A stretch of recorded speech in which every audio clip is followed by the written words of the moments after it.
प्रसंग यहीं पर पूर्ण हुआ। आइए प्रसंग का संक्षेपण करने के लिए आगे बढ़ते हैं, फिर आपको शुभ रात्रि बोल करके आज की कथा यहीं पर विश्राम कराते हैं। मेरे राम सीताराम जय जय राम, सीताराम जय जय राम, मेरे राम जय जय राम, सीताराम जय जय राम, मेरे राम सीताराम। आइए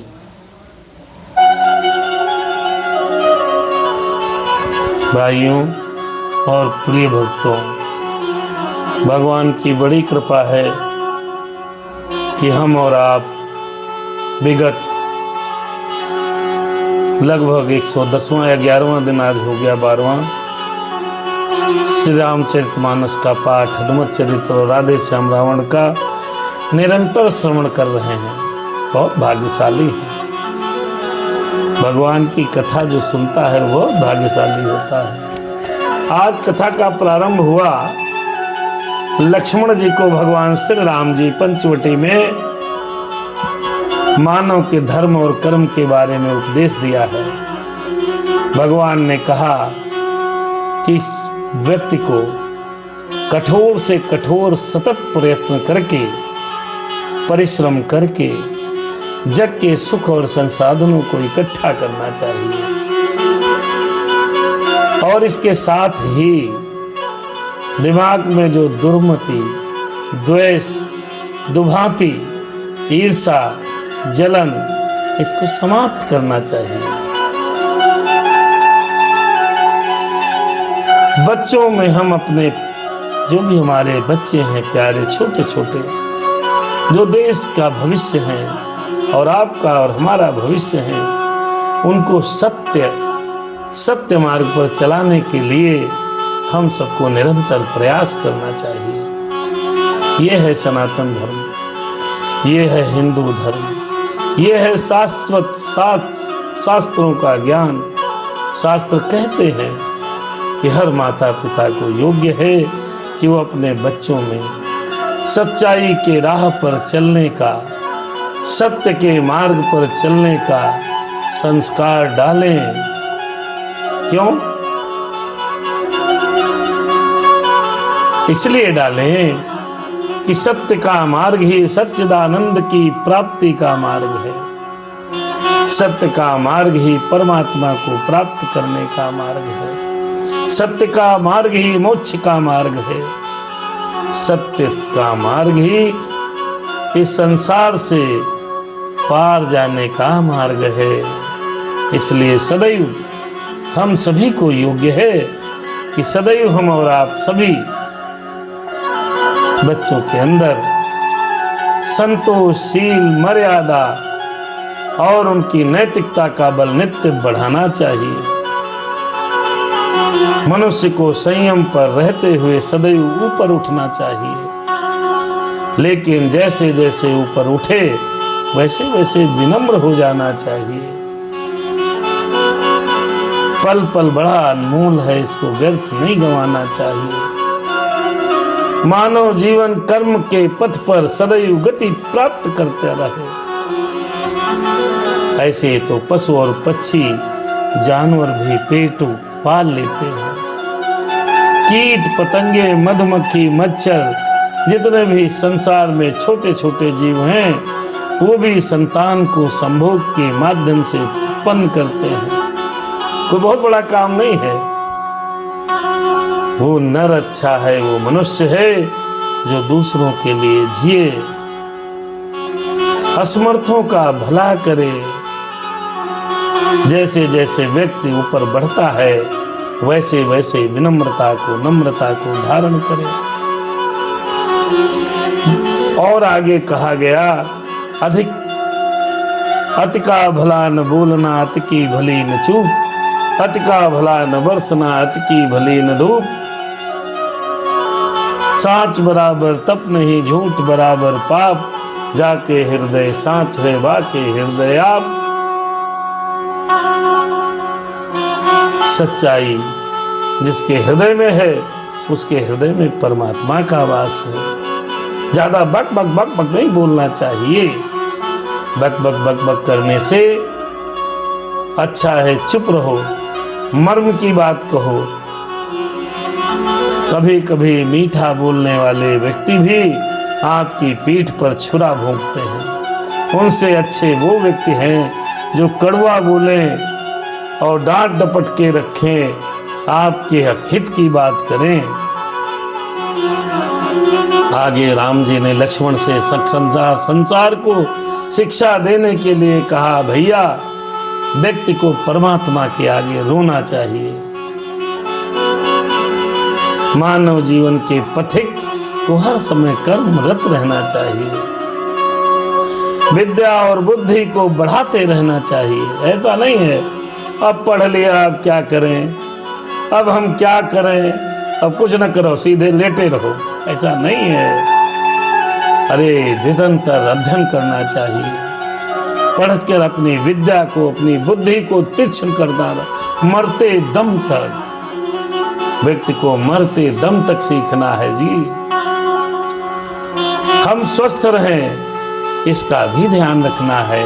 हम क्या खाएं क्या ना खाएं, क्या चीज लें, कैसा आहार लें, कैसा विहार करें, इन बातों का भी ध्यान हमें और आपको रखना चाहिए। ऐसा राधे श्याम रामायण में श्री राम जी लक्ष्मण से कह रहे हैं पंचवटी में। मन का मल भी गंदगी भी साफ रखनी चाहिए, निर्मल रहना चाहिए, स्वच्छ रहना चाहिए। स्वच्छ रहना चाहिए जरूरी नहीं है स्वच्छता माने ये अच्छे विचार, स्वच्छ कपड़े पहनना चाहिए। मन को मैल गंदगी धोने के लिए निरंतर सत्संग करना चाहिए। सत्संग माने अच्छे लोगों का साथ। कथा और प्रवचन ये साधन है हमको आपको मोक्ष दिलाने का, उस परमात्मा के प्राप्ति का साधन है। जिस प्रकार हम और आप अपनी बाइक पर बैठकर एक स्थान से दूसरे स्थान गमन करते हैं, तो जो मोटरसाइकिल है वो एक साधन है हमारे शरीर को यहाँ से वहाँ ले जाने के लिए। ठीक उसी प्रकार कथा, भागवत, रामायण, गीता, भगवत गीता, शास्त्रों का अध्ययन ये भगवान को प्राप्ति भक्ति की मार्ग में एक साधन है। इस तरह परमात्मा को 13 वर्ष वन में बीत गए, 12 वर्ष बीत गए, क्षमा चाहते 12 वर्ष बीत गए। 13वें वर्ष के में प्रस्थान हुआ। रावण की भगिनी शूर्पणखा का आगमन हुआ पंचवटी में। शूर्पणखा ने देखा सुंदर बढ़िया आहा चकाचक व्यवस्था से रघुनाथ जी बैठे हैं, सीता मैया लक्ष्मण जी। शूर्पणखा राम को देखकर कामांध हो गई। सुंदर कामिनी युवती का स्वरूप बनाकर परमात्मा रघुनाथ जी के पास गई, कहा बोली मुझसी सुंदरी जग के मध्य न और, तुम सा भी सुंदर युवा नहीं किसी भी ठौर। रघुनाथ जी ने कहा हे सुंदरी, मैं आपसे शादी नहीं कर सकता, मैं तो शादी शुदा हूं और मैंने एक नारी का व्रत ले रखा है। मैं अपनी स्त्री के अलावा दूसरे की स्त्री और दूसरी अन्य सभी स्त्रियों को माता बहन समझता हूं। अतएव हम आपसे शादी नहीं कर सकते, हम अपने आर्य धर्म का खंडन नहीं कर सकते। चली वहां से लक्ष्मण को देखा, कामांध स्त्री और कामांध पुरुष कभी भी किसी के साथ संसर्ग करने की चेष्टा करते हैं। ऐसे ही शूर्पणखा ने जब लक्ष्मण को देखा, चलो बोली वो नहीं तो ये सही, लक्ष्मण से बोली कि तुम हंस क्यों रहे हो, मेरे साथ विवाह गंधर्व कर लो, गंधर्व विवाह कर लो। लक्ष्मण भैया ने कहा अरे पापिनी तू मर क्यों नहीं जाती। लक्ष्मण भैया ने विभिन्न प्रकार का उपदेश दिया, अर्थात उनका राम और लक्ष्मण की तरह अगर हम लोग भी, हम और आप सभी पुरुष वर्ग के लोग इसी प्रकार नारी की आसक्ति में कहने लगे, एक पक्ष सुधर जाए या स्त्री या पुरुष, तो इस संसार का भला हो जाएगा जी। जैसे लक्ष्मण भैया ने कहा, उपदेश दिया, जा अपने कुल का, अपने मर्यादा का पालन कर। यदि तेरा ब्याह हो चुका है तो अपने पति की सेवा कर, यदि तो कुंवारी है तो अपने पिता के घर रहकर धर्म की सेवा कर, यदि पति नहीं है तो उसके वैरागिन बन करके समाज में रह, अपनी जात की बहनों को शिक्षा दे। इस भांति इधर उधर अपने आप को क्यों लजवाती है, हमको भी लजवा रही है। जब इस तरीके से प्रवचन और उपदेश देने लगे मित्रों, काम शक्ति में आसक्ति जिसकी होती है, जो कामांध होता है, उसको उपदेश आग में घी की तरह काम करते हैं। ठीक उसी प्रकार सुपर्णखा जल भुन गई और वो सोचने लगी क्या करें, एक कांटा कौन है, इसको ढूंढें। सुपर्णखा ने ढूंढा, सीता कांटा है, इसको खा लेते हैं। इसका ये मतलब है, जब व्यक्ति कामांध होता है तो उससे कई अपराध होते हैं। वो ढूंढता है इसको हटा दे रास्ते से तो मार्ग सुगम हो जाएगा, इसको मार दो तो मार्ग सुगम हो जाएगा।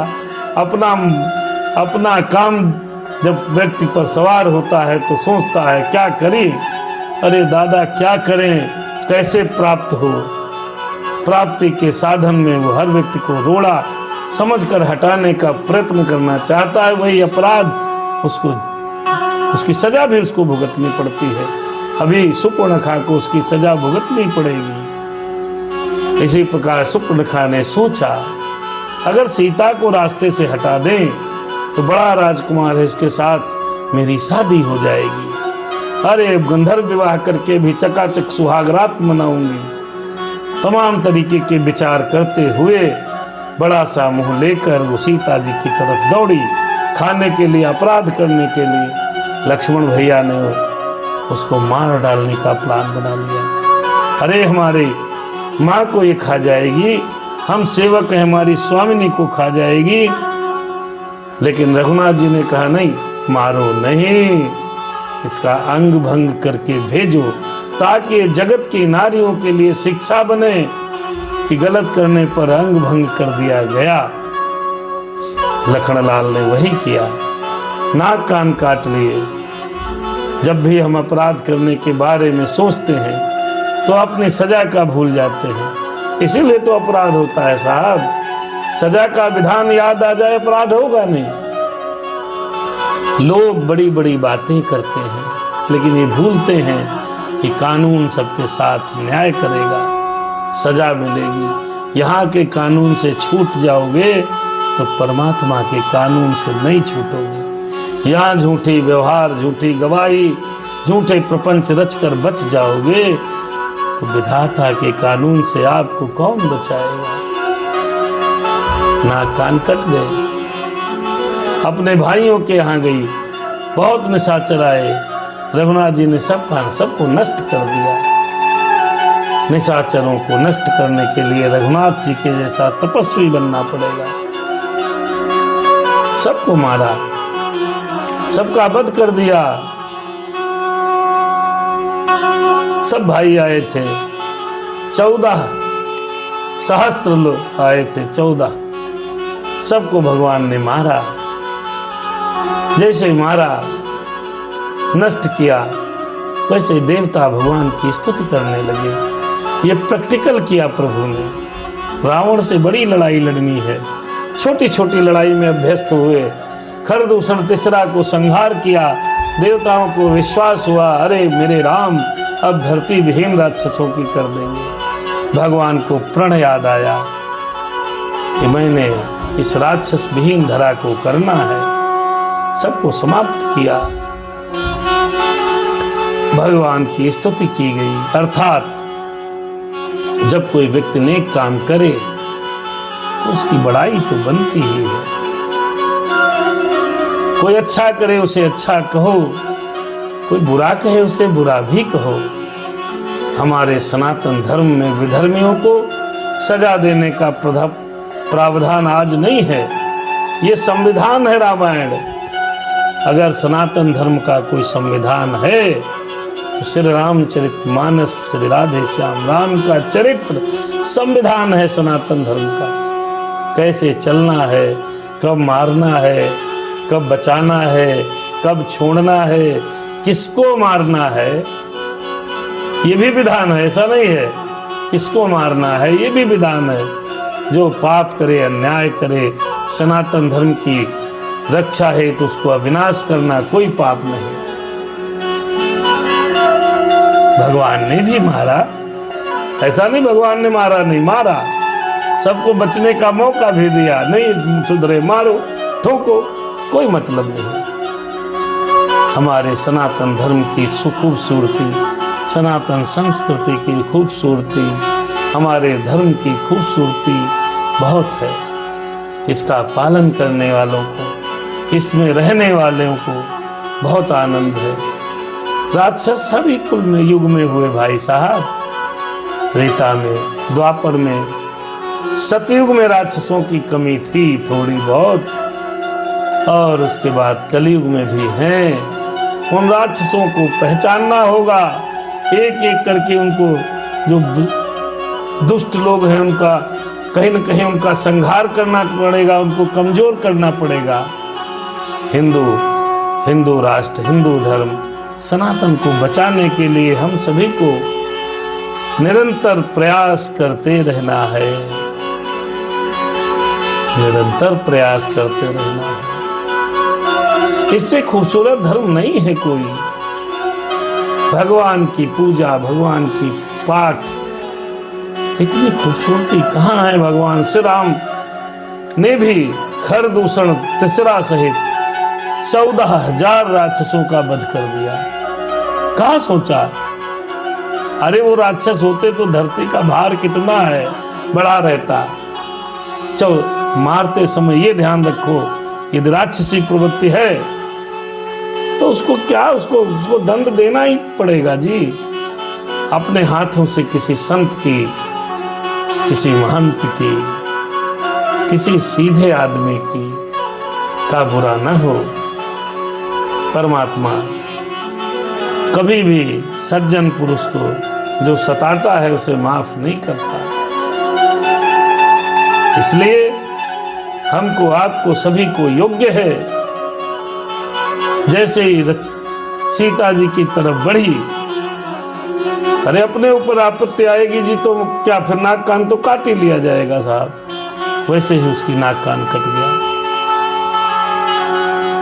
बहुत समझाया, सुपर्णखा को बहुत समझाया लक्ष्मण जी ने, राम ने बहुत समझाया, लेकिन दुष्ट मानते नहीं हैं। जब बात से न माने तो क्या है, फिर तो कुछ न कुछ तो करना ही पड़ेगा। वही किया, नहीं मानी, नाक कान काट लिया। भाइयों को बुला के लाई, उनको भी मारा। क्यों मारा? क्योंकि दंडक वन में खरदूषण और तिसरा नामक राक्षस सज्जन पुरुषों को जिंदा खा जाते थे। यज्ञ करते हुए ऋषियों को आग में झोंक देते थे। किसी भी प्रकार का धार्मिक मंगल यज्ञाचरण कार्यक्रम को नहीं करने देते थे। ब्राह्मणों को, संतों का संहार करते थे। भगवान ने इसीलिए उनका संहार किया। और कोई भी यदि संतों को दुखी करे, समाज के लिए कांटा हो, उसको निकालना ही अच्छा। हम तो कहते हैं सनातन संस्कृति का और हमारे धर्म का बहुत बड़ा योगदान है सब मानव जाति को विकसित करने का। आइए भगवान को विदा करते हैं। कथा यहीं पर रुक गई। सुनो वीर हनुमान, जाओ आसन लीजिए शंभु शेख भगवान। शुभ रात्रि, सादर जय सिया राम। मिलते हैं कल पुनः अरण्य कांड में। सुपर्णखा रावण को भड़काएगी, रावण आएगा सीता माता का हरण करने के लिए। इस प्रसंग में सादर जय सिया राम। राधे राधे।